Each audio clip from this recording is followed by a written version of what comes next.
Gauntlet by Atari appeared in the arcades back in October 1985. Up to 4 players at once could battle it out alongside each other from a selection of 4 characters: the Warrior, Wizard, Valkyrie, and Elf. Each character had his or her own strengths and weaknesses, meaning it was important to select a character suitable to your style of play. The basic aim of the game is simple: survive the hordes of enemies and make it to the exit. With instant death enemies and battling to grab food for extended life, the game quickly became a battle between working together with your friends for survival, then stabbing them in the back for that extra bit of health food. Such a basic concept that was one of the 80s most successful games and still great fun as a multiplayer game even now.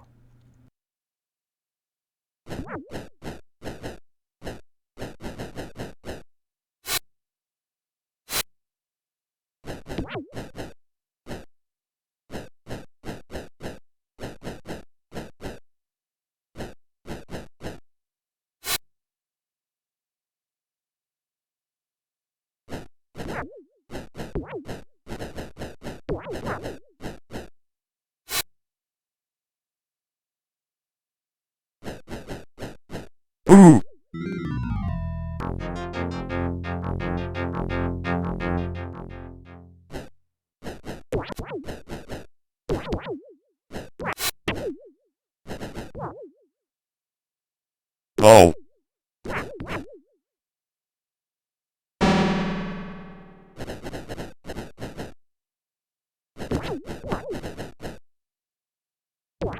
Ooh.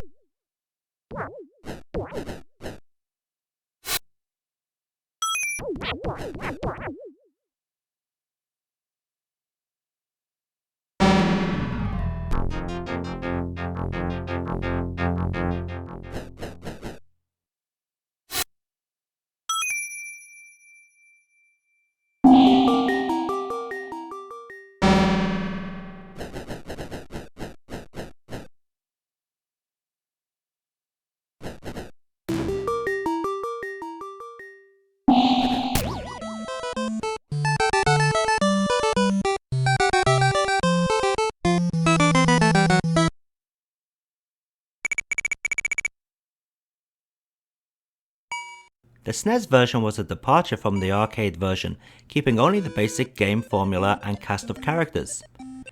100 entirely new levels were constructed for this version, which added a different quest. The goal was to retrieve the secret orb, located in the 100th level, which could only be accessed by collecting portions of a password, hidden in certain clue rooms, scattered throughout the first 99 levels.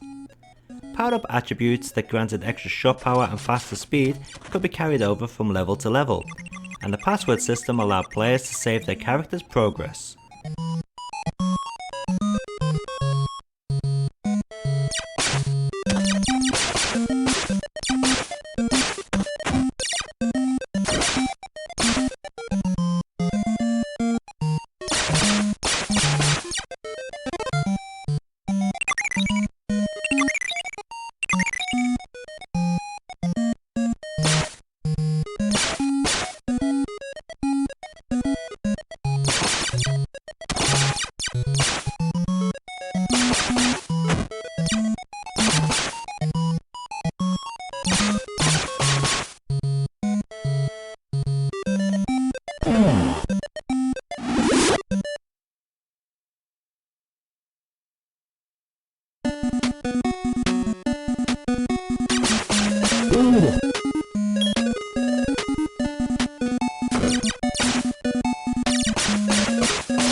Atari just had to get Gauntlet onto their home systems, and what a better way to promote their 8-bit computer line than with a pretty good conversion of Gauntlet. Actually, This port is quite slow, but for the hardware it's running on, it's not all that bad. The levels have less enemies and the audio isn't a patch on the original, but it's still Gauntlet. Slow Gauntlet, but Gauntlet nonetheless.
It's no surprise that Gauntlet came out for the Atari ST and not the Amiga, with it being an original Atari IP, and Atari wanting some sort of killer exclusive title for their system.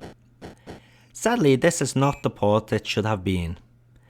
While it looks pretty nice with plenty of detail in the graphics, it's missing an awful lot of speech samples and other little bits of detail. The game also plays a little too slow. Still, at the time this was pretty impressive and probably the best way to play Gauntlet at home.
The Mega Drive version was titled Gauntlet 4 in the West, probably because some idiot thought it would be a cool way of saying this version is the only 4-player home port at the time. In reality, it just confused everyone. Thankfully, the Japanese release is just called Gauntlet. This port features a totally original soundtrack, most of the speech, and 3 new game modes in addition to the arcade mode. Quest mode is a story mode, where the player must defeat 4 towers and solve the mystery of the ancient castle. Experience points and passwords can be used to continue in this mode. Battle mode is where multiplayers fight against each other to the death. Record mode is a single player variation of the arcade mode, with passwords to continue.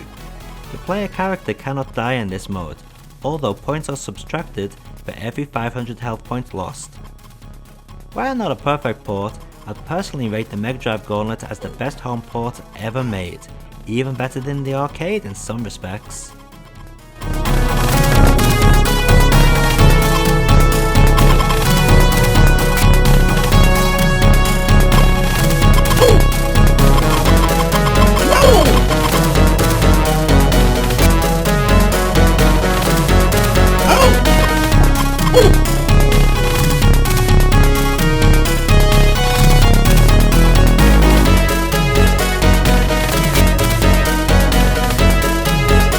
November, don't move.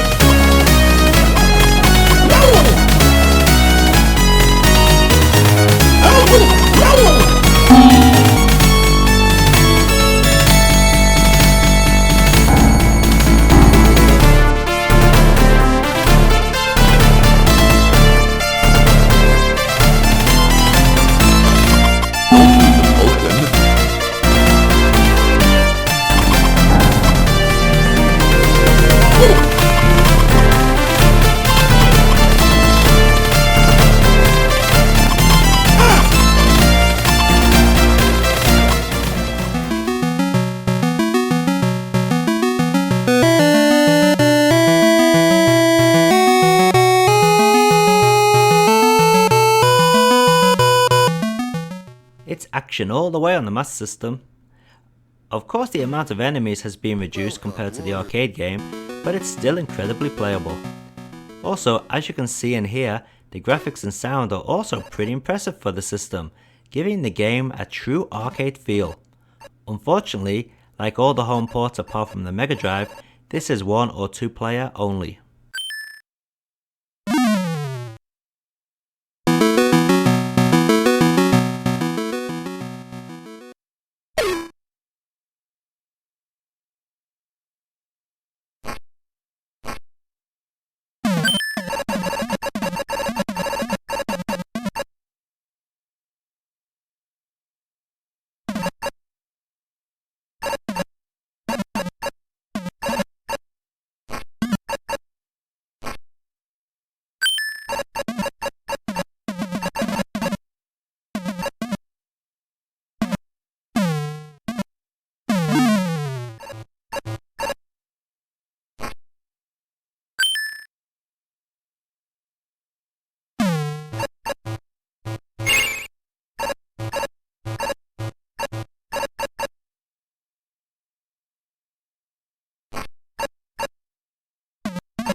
Graphically, the C64 port is quite disappointing, but then again, so are the other 8-bit Euro home computer ports. Saying that, it's probably the best of the 8-bit Euro home computer ports. It has more pleasing graphics than the Spectrum and smoother scrolling than the Amstrad CPC.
Quite similar to the C64 port, this version offers nice colourful graphics and decent gameplay, but with slightly slow scrolling.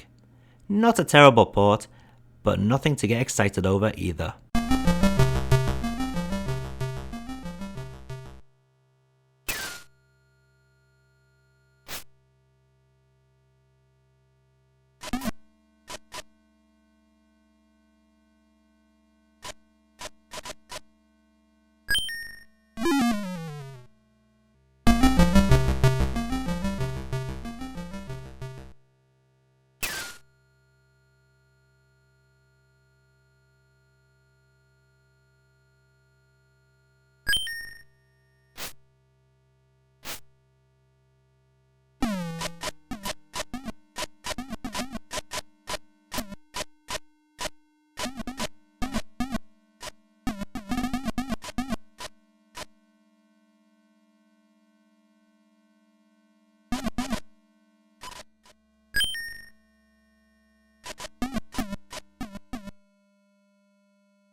with a warrior.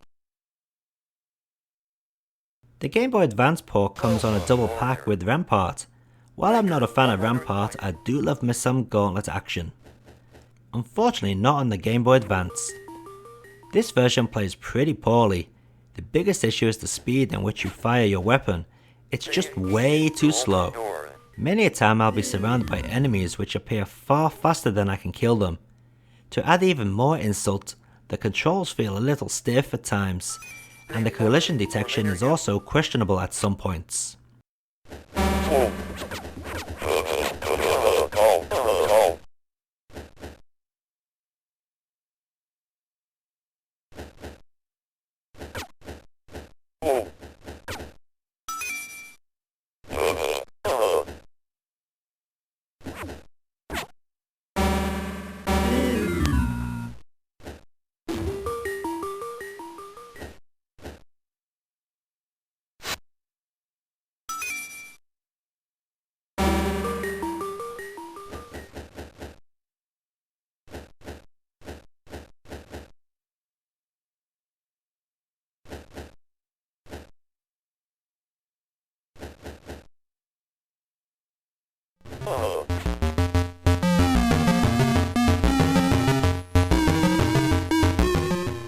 There are two versions of Gauntlet for the MSX. First up we have the unofficial fan remake, which doesn't look all that bad. Good use of colour and detail in the graphics, but what's most surprising is that the scrolling is actually smooth. A pretty good port considering the hardware.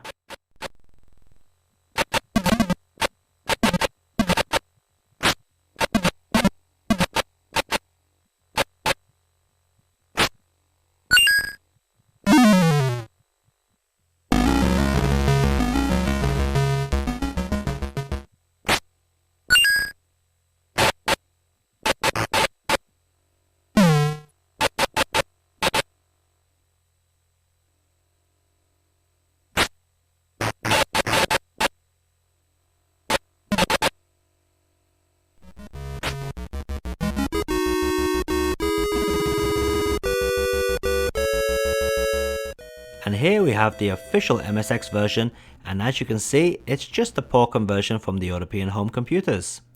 The scrolling isn't as smooth as neither is the enemy animation. Still, at least it's not a pure Spectrum port, as you'll see in just a moment.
A test mode in the original game conversion for the ZX Spectrum allowed players to walk through any wall by holding the symbol Shift key.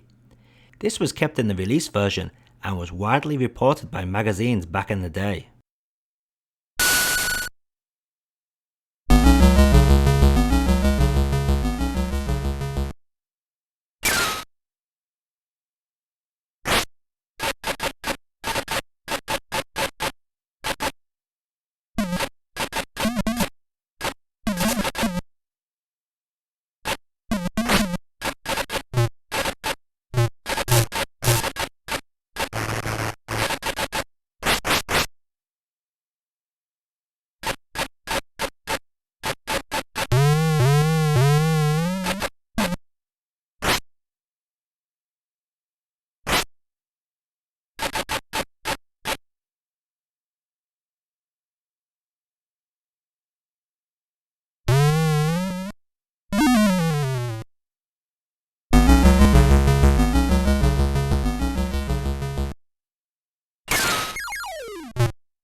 A programming glitch in the original DOS version of the game, released in 1988, rendered level 59 unbeatable because of an impassable wall between the party and the exit. The only way to get off the level and continue playing was to wait 5 minutes so that the walls could turn into exits and the player could continue playing. My copy of the game doesn't work though, so all I have are a few screenshots for you. Okay, and let's take a look at all those versions of Gauntlet running side by side.